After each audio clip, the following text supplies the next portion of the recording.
তারানগর ইউনিয়নের 1, 2, 3 সাংগঠনিক সভার সভাপতিত্ব করছেন তারানগর ইউনিয়নের বিএনপির সভাপতি আসিফ উদ্দিন ফারুকী। সঞ্চালনা আছেন তারানগর ইউনিয়নের বিএনপির সাধারণ সম্পাদক আওলাদ হোসেন। মঞ্চে উপস্থিত আছেন সুযোগ্য পিতা সুযোগ্য সন্তান সম্মানিত প্রধান অতিথি জনতার এমপি, আগামী দিনের ভবিষ্যৎ ঢাকা জেলা বিএনপির সাংগঠনিক সম্পাদক ব্যারিস্টার ইরফান আমান অমিত। আমাদের মাঝে উপস্থিত আছেন জনতার এমপি, কেরানীগঞ্জের মানুষের নেতা, বাংলাদেশের নেতা, 4 বারের সাবেক এমপি, সফল মন্ত্রী, উত্তরের সফল আহ্বায়ক, সাবেক ভিপি আমানুল্লাহ আমান।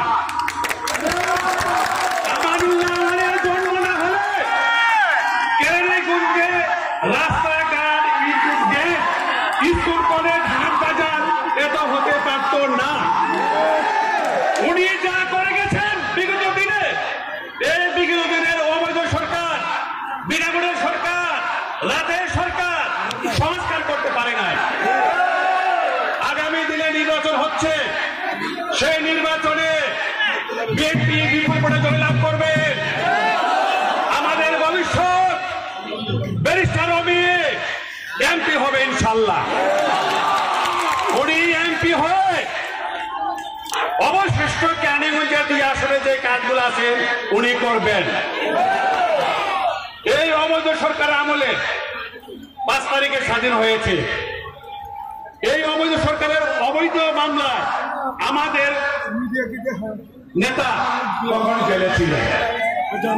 জেল থেকে 5 তারিখে উনি ফোন করেছেন সুযোগ্য পিতা সুযোগ্য সন্তানকে, যে তুমি আমার নেতৃবৃন্দকে বলে দাও কেরানীগঞ্জে যাতে বিন্দু পরিমাণের সমস্যা না হয়। সেই পরিপ্রেক্ষিতে আমরা 6 তারিখে সকাল প্রত্যেকটা ইউনিয়নে প্রত্যেকটা মহল্লাকে বলে আসছি, আমার নেতার নির্দেশ আমাদের কেরানীগঞ্জে যাতে বিন্দু পরিমাণের সমস্যা না হয়। আমরা বলে দিয়ে আসছি আজ থেকে, এখন থেকে কোনো চাঁদাবাজি হবে না। সিএনজি বলেছি, বাসে বলেছি, স্টিল না কোনো চাঁদাবাজি হয় না।